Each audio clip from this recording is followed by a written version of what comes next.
नमस्कार दोस्तों। त्योंथर रीवा जिले की एक विधानसभा सीट है। हालांकि अब जब से मऊगंज जिला बन चुका है तो त्योंथर को भी जिला बनाने की मांग बढ़ती जा रही है। विंध्य क्षेत्र के कई बड़े बड़े नेता अब विंध्य प्रदेश की मांग भी उठाने लग गए हैं। खैर, ये तो चुनावी माहौल है और चुनाव में तो आपको पता ही है क्या क्या जुमले किए जाते हैं, दिए जाते हैं लोगों को, पब्लिक को भी। यहाँ सभी अपना अपना राग अलापने में लगे हुए और इसी तरह से त्योंथर विधानसभा क्षेत्र के चारों पार्टियां अपनी अपनी जीत का दमखम भर रहे हैं।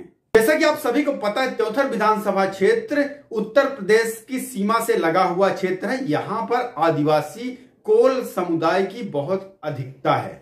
2 लाख की आबादी वाले वोटर्स के इस विधानसभा क्षेत्र में 4 बार से बीजेपी ने अपना खूंटा ठोक रखा है और कांग्रेस पार्टी जीत के करीब पहुंचकर भी पीछे रह जाती है और बार बार कांग्रेस पार्टी अपने हारे हुए प्रत्याशी रमाशंकर सिंह पटेल पर दांव खेलती है कि हो सकता है कि इस बार बाजी अपने हाथ में आ जाए और उनको बार बार मौका भी दे रही है पार्टी।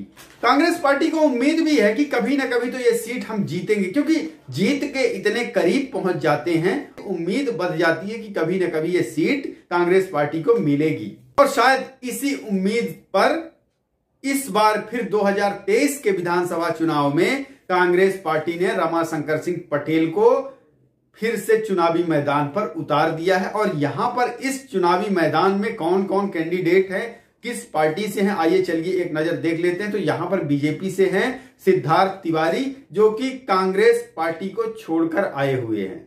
आप सभी जानते ही हैं श्रीनिवास तिवारी, सुंदरलाल तिवारी, तो यहां से आते हैं सिद्धार्थ तिवारी, तो इनको किसी पहचान की जरूरत नहीं है। वहीं रमाशंकर सिंह पटेल, कांग्रेस पार्टी ने बार बार भरोसा जताया है।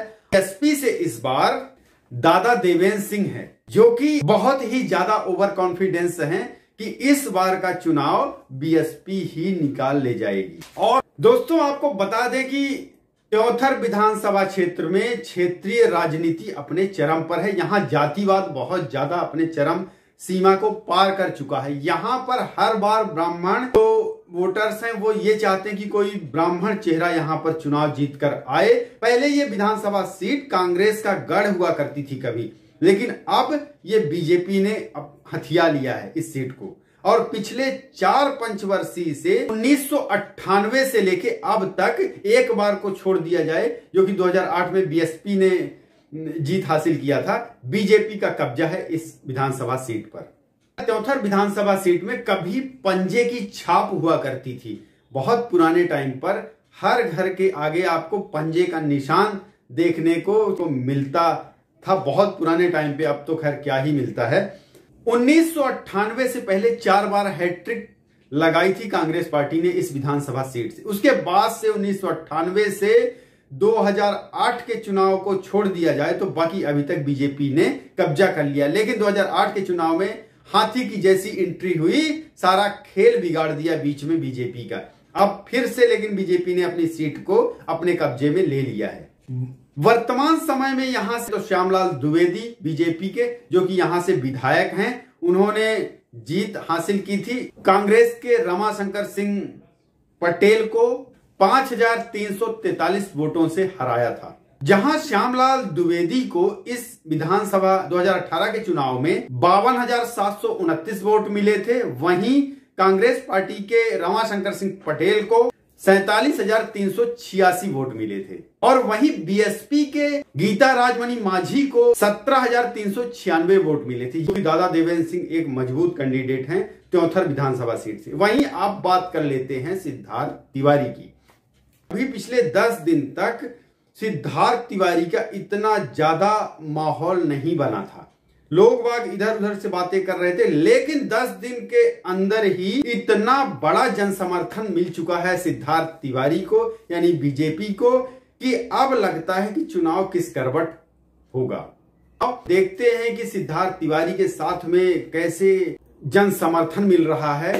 तो फिर लगता है कि नहीं, इनकी आंधी के आगे तो सब फेल हैं, सब हाथी और पंजा सब कुछ परास्त हैं। लेकिन जब हम फिर वहीं देखते हैं कि दादा देवेंद्र सिंह की रैलियों में या फिर सभाओं में, नुक्कड़ सभाओं में उनका जन समर्थन, या फिर देख लेते हैं कि रमाकांत सिंह पटेल, जो कि कई बार से वो चुनाव लड़ते आ रहे हैं, हमेशा से सेकंड पोजीशन पे रहे हैं, 5-7 हजार के अंतराल से ही वो चुनाव हारते हैं। अब चक्कर ये पड़ रहा है कि यहां पर दादा देवेंद्र सिंह और रमाशंकर सिंह पटेल ये किसका वोट काटेंगे, एक दूसरे का वोट काटेंगे, क्योंकि यहां पर आदिवासी समुदाय की संख्या बहुत ज्यादा है, तो वो एक दूसरे का ही वोट काट पाएंगे। जो उच्च वर्ग है, ब्राह्मण वर्ग है, वो है सिद्धार्थ तिवारी के साथ में। भले ही उनकी संख्या ज्यादा है, कुछ उसमें से तो पक्के हैं जिन्होंने बीजेपी का शासनकाल देखा है, बीजेपी से उन्होंने जितनी भी बीजेपी की योजनाओं का जिन्होंने लाभ लिया हुआ है और लगातार मिल रहा है, तो अभी थोड़ी सी लहर बदल चुकी है।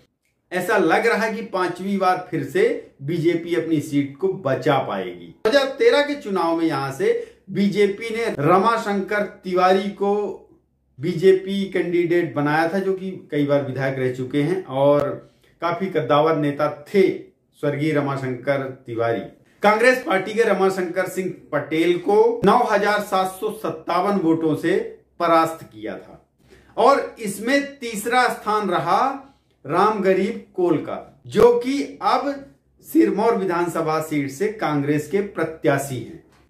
त्योंथर विधानसभा क्षेत्र में रमाकांत तिवारी का एक समय पर बहुत ज्यादा दमखम चलता था, ब्राह्मणों के एक बहुत बड़े नेता हुआ करते थे। पिछली बार की चुनाव की बात करें तो यहां से श्यामलाल द्विवेदी जी ने रमाशंकर सिंह पटेल को हराकर विधायक बने हैं, लेकिन अभी तक उन्होंने कुछ ऐसी उपलब्धि नहीं पाई है, कुछ ऐसा नहीं किया है कि दोबारा से उनको बीजेपी टिकट देती और दोबारा से उनको जन समर्थन मिल पाता। क्योंकि सर्वे इन्हीं सब चीजों का होता है कि भाई उस विधानसभा सीट पर करंट जो प्रेजेंट में एमएलए हैं या किसी लोकसभा क्षेत्र में सांसद है, उन्होंने कितना काम किया है, उनके साथ में जन समर्थन कितना है।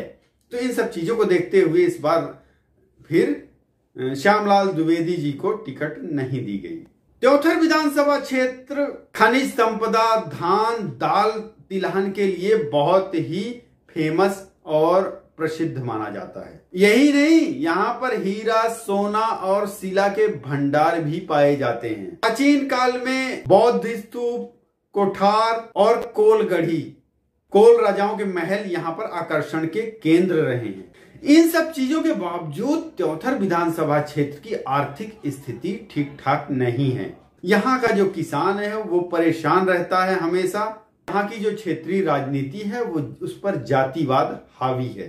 पहले के समय में तो यहाँ पर डकैती का भी प्रभाव रहता था। यहाँ पर जैसे कि ददुआ, ठोकिया, हनुमान जैसे अन्य डकैतों का बहुत ज्यादा आतंक हुआ करता था, लेकिन अब समय के साथ साथ ये सब कुछ खत्म हो चुका है, सब डकैत वकैत खत्म हो गए हैं, अभी शांति। रीवा जिले से 90 किलोमीटर की दूरी पर स्थित है। वहीं प्रयागराज से त्योंथर विधानसभा की दूरी 60 किलोमीटर में है। ये यूपी और एमपी को जोड़ता है।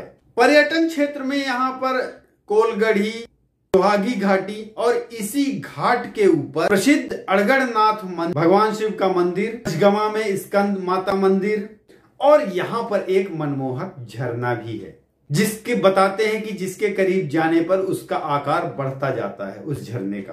त्योंथर बाजार में एक भुलनिया माता का भी मंदिर है। जहां पर पहुंचते ही कुछ देर के लिए लोग अपनी सुध बुध खो देते हैं। और कटरा घूमा में बौद्ध स्तूप, सुहागी घाट में हीरे की खोज जैसे बहुत सारे प्राचीन ऐतिहासिक चीजें हैं जहां की पर्यटन स्थल घूम भी सकते हैं आप। अगर हम त्योंथर विधानसभा क्षेत्र के इतिहास की बात करें तो यहाँ कभी किसी जमाने में कोल वंश के राजाओं का शासन हुआ करता था।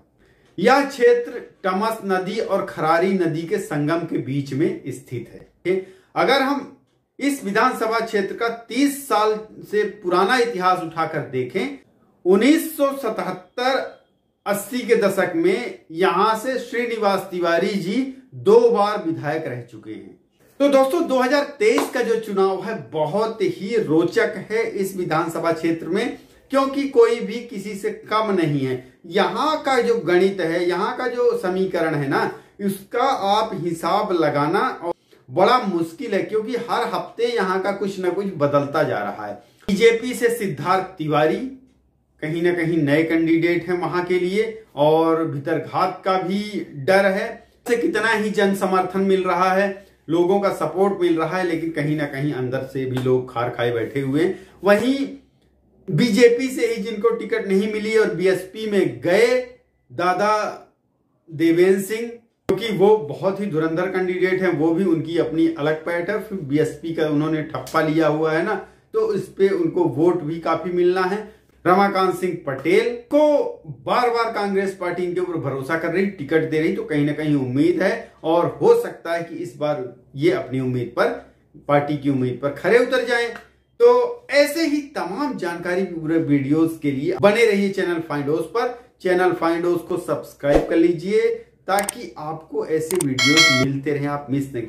मैं हमेशा इस चैनल पर डेवलपिंग न्यूज, डेवलप से रिलेटेड जानकारी से रिलेटेड वीडियोस डालता रहता हूं, जिससे कि आप लोगों को कुछ ना कुछ जानने को मिले, सीख। अगला जो वीडियो आने वाला है वो हम विस्तृत चर्चा करेंगे रीवा जिले की सिमरिया विधानसभा क्षेत्र के बारे में। कमेंट करिए दबा के, जो भी आपको मन करे, जो भी कहना हो कमेंट कर दीजिए। बहुत बहुत धन्यवाद, नमस्कार।